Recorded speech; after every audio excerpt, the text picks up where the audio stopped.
Suspense. And the producer of radio's outstanding theater of thrills, the master of mystery and adventure, William N. Robeson. Not many of us rob banks, or traffic with the supernatural, or commit murder, or indulge in the other forms of mayhem and madness of which our suspense plays are concocted. Yet most of us are destined to play our parts in one of the most suspenseful dramas man can experience, the birth of a baby. That's what our story is about. That and the Hollywood Freeway, that swift and terrifying facility built by man, not for the convenience of men, but for the convenience of machines. It is the most heavily traveled road in the world. It knows death intimately, almost daily. And joined in this writhing, lethal mésalliance, it is a blind and callous stranger to life. Listen then, as Mr. Frank Lovejoy and Miss Joan Banks star in Ivy is a Lovely Name, which begins in just a moment. Mutual of Omaha, celebrating its 50th year of service, has important news for men and women aged 50 and over. As a special anniversary offer, Mutual of Omaha has just extended its senior security plan to qualified men and women beginning at age 50 at a saving in premium up to 35%. It's an individual policy providing hospital, surgical, convalescent, and nursing home benefits with a special renewal guarantee provision and a 10-day money-back guarantee. This new protection by Mutual Benefit Health and Accident Association is now available in most states. For details, contact your local Mutual of Omaha representative. He's a neighbor of yours, and his phone is listed in the yellow pages of your directory. Or write for details to Mutual of Omaha, Omaha, Nebraska. It's the new low-cost senior security protection for men and women aged 50 and over. Write today to Mutual of Omaha, Omaha, Nebraska for details. And now, Ivy is a Lovely Name, starring Frank Lovejoy and Joan Banks. A tale well calculated to keep you in suspense.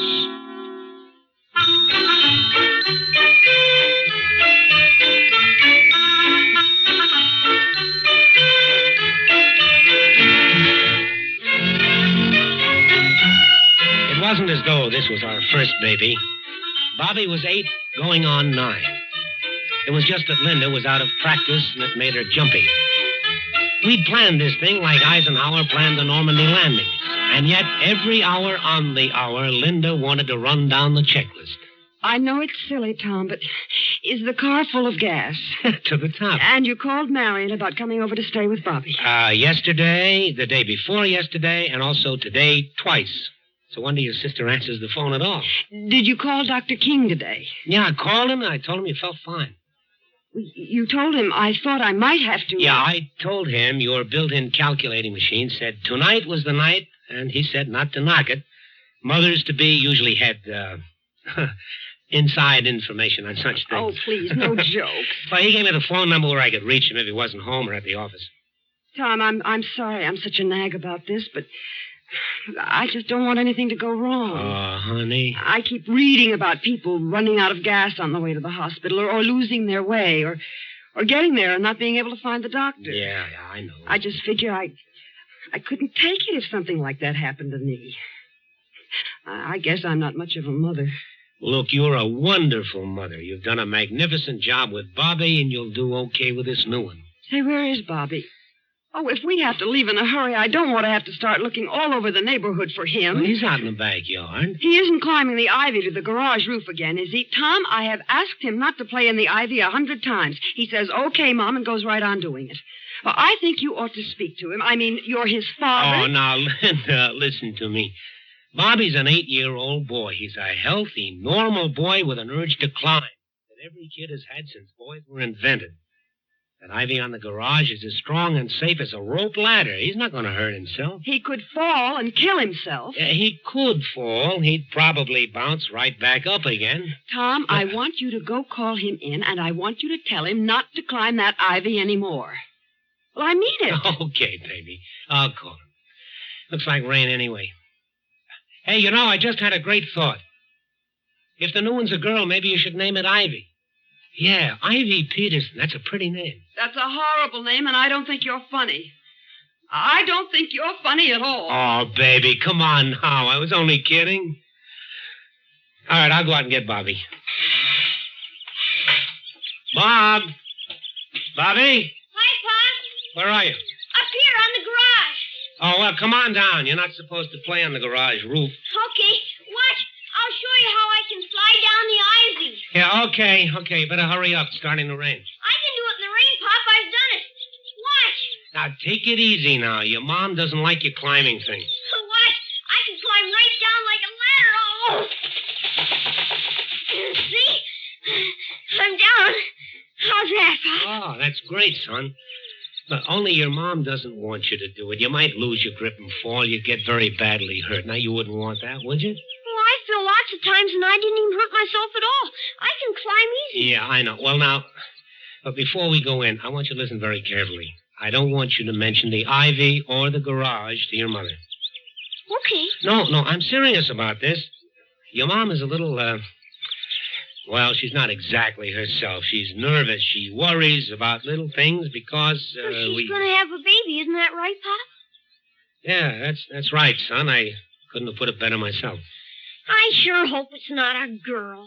Oh, what's wrong with girls? Oh, they cry all the time. They dress in dresses.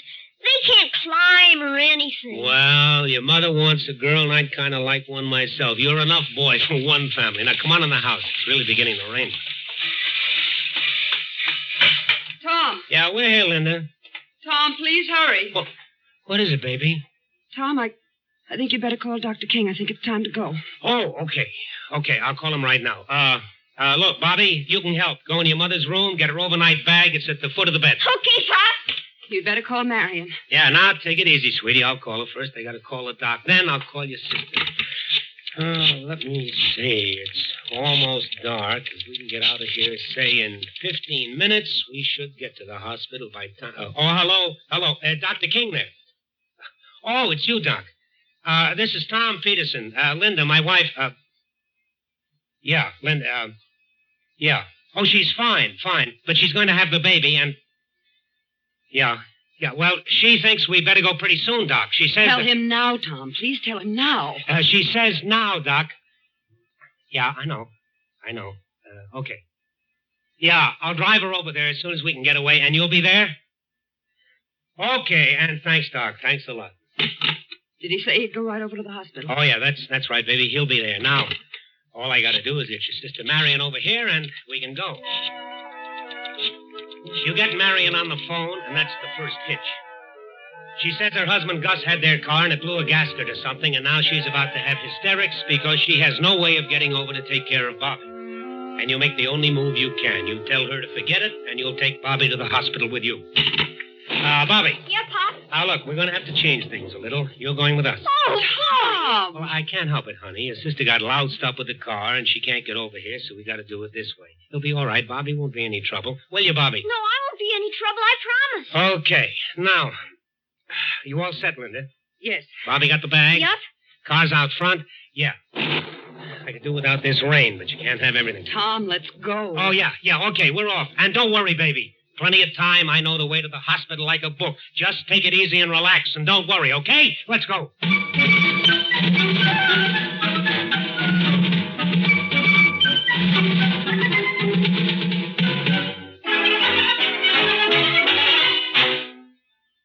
In a moment, we continue with the second act of Suspense. The following message is from American Telephone and Telegraph. So long. Have a nice trip. Don't forget to phone. Getting away at last. It's a great feeling, isn't it? Looking forward to a carefree weekend or vacation.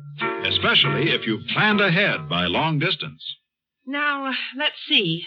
You did phone about the cabin. Right. What about the Johnsons? I called them, too. They're expecting us. Oh, good.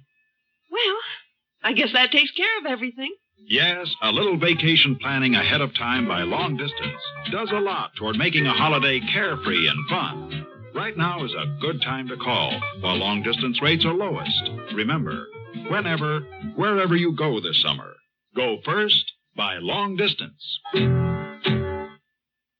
And now, starring Frank Lovejoy and Joan Banks, Act 2 of Ivy is a Lovely Name.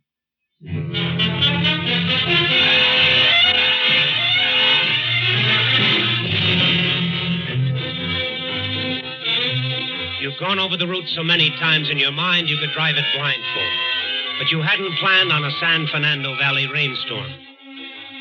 A half an hour of rain and the streets are running knee-deep, and your windshield is covered with mud and water before the wipers can clear it. The only thing that's really on your side is time. Because you had everything ready to go, and Linda said she could tell sooner with a second child. Well, that's what she said. Tom, how long will it take to get there? Well, you know we planned it for about 20 minutes, half an hour at the outside. With this rain, I mean. How long with this rain? I don't know, honey. Maybe a few minutes longer than we planned. Not much. Oh, He thought that car went through a puddle and it splashed us. puddle. More like a lake. Won't be like this when we get on the freeway. Water doesn't stand on the road there. You think we should take the freeway with the storm? Well, you want me to drive through these lakes all the way to the hospital? Look, we get off this street in about 3 blocks and we get up on the freeway. From there on in, it's easy sailing. They drive pretty fast on the freeway. Oh, holy mackerel, honey. Will you relax? I drive the freeway to work every day of my life. I know it like a book. We'll get there on time. Now relax. You make the turn off Laurel Canyon Boulevard and climb the long ramp, and you're on the freeway. You've hollered right along with the next guy about the crazy, mixed-up Hollywood freeway system, but right now it looks great. 4 wide, velvet-smooth lanes inbound, 4 lanes outbound, and a lovely strip divider down the middle. Of course, on this section of freeway, the divider isn't a steel fence like on some. It's sort of a raised parkway, asphalt on top, about 10 feet wide, with boxes every 100 yards or so planted with shrubs. But it keeps you separated from the cars in the opposite lanes. And in a rain like this, with the glare from your headlights mixing crazily with the others, it's a comforting feeling just to know it's there. Daddy, are we almost there? Almost. How much further is it? Oh, stop bothering your daddy, Bobby. It's a little ways yet. Bobby, that's the Hollywood Bowl over there on the right. You can't see it, of course, but that's where it is. And those are the lights of Hollywood right ahead of the sun. Will we get to the hospital pretty soon? Sure we will, Bobby. We go along the freeway here till we get to the Vermont off-ramp, and then we get down Vermont a few blocks, and we'll be there. You know that we're doing almost 60 miles an hour, Tom? I do. Boy, 60. Let's go faster, Pop. Well, 60 is the average speed along the freeway, Bobby. If you go faster, you run into the cars ahead of you. If you go slower, you get clobbered by the cars behind you. There's an awful lot of traffic for this time of night, isn't there? Well, it's nothing unusual. They begin to jam up all the way to the interchange, but they all move. How do you feel? I'm all right, but I wish we'd get there. I thought you said the second ones were, well, a little more predictable. This one's in an awful hurry. Well, I'm sorry, Tom. Oh, come on now, baby. I didn't mean anything. Tom, will you see if you can get us there as soon as you can? Oh, please, not yet. Honey, just hang on. I'll see if I can. Tom! Tires, front tires. Tom, we're swerving. We're going up on the divider. I know.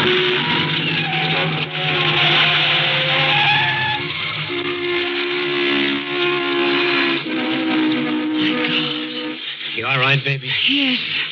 Bobby? I'm okay, Pop. Why'd you drive up here, Pop? The tire blew out. Oh, we're lucky. No one hit us. We didn't go across the divider into a car coming the other way. We're okay. Tom, I can't stay here very long. Take it easy, Linda. Hold on. I'll get out and flag down a car and get them to take us to the hospital. Now, you just sit tight. I'll get you there, okay?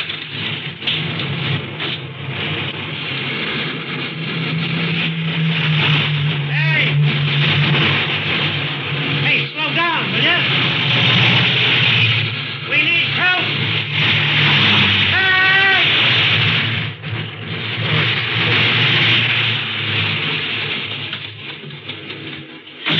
They won't stop, honey. Or rather, they can't stop. Everybody's going too fast to stop. What are we going to do? Well, I want you and Bobby to stay right here. I can't get across those 4 lanes of traffic. I'd never make it. I'll walk down along the divider to the next overhead street crossing. Can you get off the divider there? Well, of course you can. They gotta have some steps up the inside of the big cement post or a steel ladder up the outside. Tom. They probably even have a phone at the base there in a box or something. After all, nobody built a freeway with a divider stripped down the middle of it with no way off. They'd be completely crazy. Can I go with you, Dad? No, I want you to stay here with your mom. I'll be back before you know it. It can't be too far. Please hurry, Tom. And be careful, please. Oh, don't worry, baby. I'll be back in a jiffy. You mean to walk ahead to the next overhead. But then you remember that you passed one back about a quarter of a mile, so you walk back along the divider instead. You walk and you begin to fight a crazy urge. It's like the feeling you had when you were a kid and you used to walk along the railroad tracks, as if you were balancing on a narrow tightrope. And you were going to fall off, step off into space. And then, after what seems like an hour, you're at the overhead crossing. You look at the cement pillar rising 60 feet above you to the road bottom, with the decorative vines climbing thinly up the wet cement. And you look for the stairs or the ladder or the phone. And there are no stairs, there is no ladder, and there is no phone. There's just you and the raised divider you're standing on. And the cement pillar and the jigsaw of splashing headlights hurtling by you on both sides, not seeing you, not doing anything about it if they do see. And you've never felt so alone in your life. You've never felt so trapped. You've never been so scared.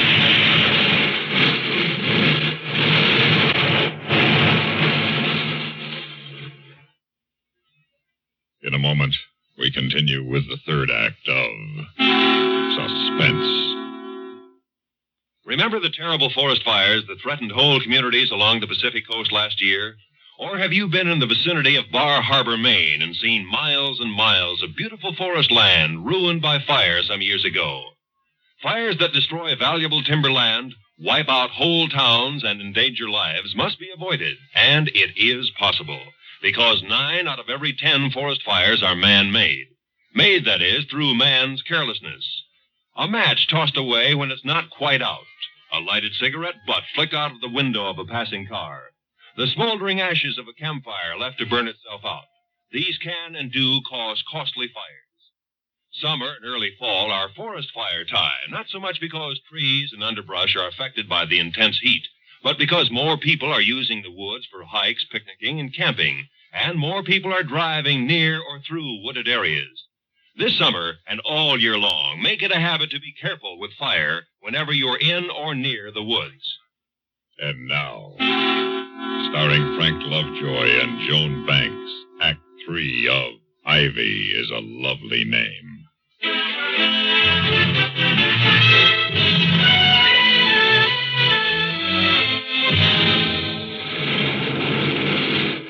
A narrow concrete divider in the rain, and you know you'll have to get off. You've got to get help for your wife and your son, and the new life that's trying so hard to be born back in the car. Maybe if you time it right, you can get across the 4 lanes and make it up the bank of the street and get help. Maybe, if you watch closely and brake for it just right. Yes, that's got to be the trick. Get a brake and run for it. Now! You don't get 2 feet before they're on you. You make it back, and that's all. Now you know you can't get to help that way. You hurry back through the rain a long quarter mile to the car. Hi, honey. Well? I didn't make it. I'm going to go the other way and see if there's a way up. It's the only thing that I can do. Where's Bobby? Why, he's with you. No. I left him with you. I told him to stay with you. But I let him go look for you. I thought I was going to have the baby, and I asked him to go get you. I thought... Well, he didn't get me. I came back to the car. He wasn't on the divider. Well, he has to be. He went the same way. What, back? Back towards Hollywood? No. You said you were going forward to the next overhead. Oh, but I didn't go forward. I went back. Linda, Bobby's out alone on that divider somewhere. I'll go get him. Hurry, Tom. Please hurry. I can't hang on much longer. I can't. I'll be back, baby. I'll be back as soon as I can. Start off running now, running down that tiny strip of wet asphalt as though your life depended on it. And you know it isn't your life. It's Linda's and a little new one and Bobby's. An 8-year-old. He could get bewildered. He could get dizzy and step out into that traffic. You keep running until you reach the overhead bridge, and there's no Bobby. Nothing but rain and concrete and headlights and fear. You're just about to make another try to run across the traffic when you hear it. A siren moving, coming along the freeway. Maybe you can stop it. Maybe you can jump out in front of it and stop it. But you know before you even consider it that you wouldn't live long enough to tell them what you wanted. Now you can see it. A revolving red light on the moving car coming up the fast lane. You stand there like a madman, waving your arms and screaming, "Stop! Here on the divider! Stop! Please! Stop!" You watch it trickle by you, and you hate them for not seeing you. You wonder if there is a way off this strip, this miserable, thin, wet divider. And then you realize the siren is dying down, not fading away, but stopping. You look down the divider to see the revolving red light on the top of the police car, and it's stopping by your car. It's stopping. And then you run back towards the car, back towards Linda, and you run and you run and you run, and at last you're there. You're back at the car. There's a policeman with flares standing behind the police car. Inside the car, there are two policemen with Linda. And Bobby is there, too. Hi, Pop. Bobby, where were you? Where did you go? I went up the ivy, Pop. I thought maybe you'd climb the ivy up to the bridge, so I climbed up there to find you. Mom said to go find you. Okay, Bobby, okay. I guess you're the father here. Mother and child are doing fine. Mother and child? Linda, I'm okay, darling. It's a little girl.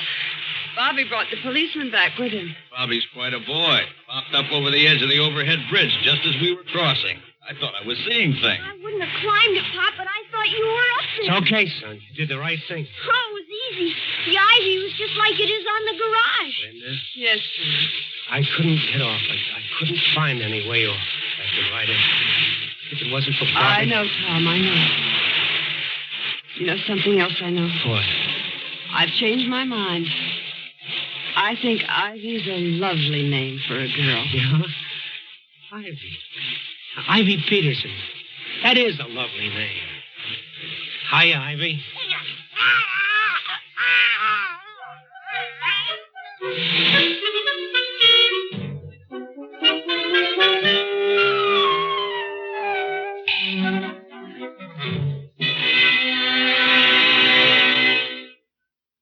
Suspense, in which Frank Lovejoy and Joan Banks starred in William N. Robeson's production of Ivy is a Lovely Name, written by Sam Pierce. In a moment, the names of tonight's supporting players and a word about next week's story of Suspense. Improved K-Site tune-up, the tune-up in a can. Fill it up, sir? Yeah, regular's good. Say, that engine of yours sounds like real tired iron. Thanks. Improved K-Site tune-up, the tune-up in a can. You got a valve sticking, too. What do you get to a gallon? Not much. Improved K-Site tune-up, the tune-up in a can. Want a tune job? Haven't got time. You don't need time. How can a tune job not take time? Improved K-Site tune-up, mister. 1 can in your gasoline and 1 can in your oil will clean your motor, your carburetor, your plugs. The works. And K-Site tune-up will unstick those valves. Get you more power and smoother performance. Quicker starting, too. Okay, but how much? $1.25 a can. Results guaranteed or double your money back. Would you start her up, please? Still sounds lousy. I haven't added it yet. Improved K-Site tune-up, the tune-up in a can. Supporting Frank Lovejoy and Joan Banks in tonight's story were Dick Beals, Sam Pierce, and Jerry Hausner. Listen. Listen again next week when we return with Mr. Jack Carson starring in Analytical Hour. Another tale well calculated to keep you in suspense. The latest news follows, then Have Gun Will Travel on CBS Radio.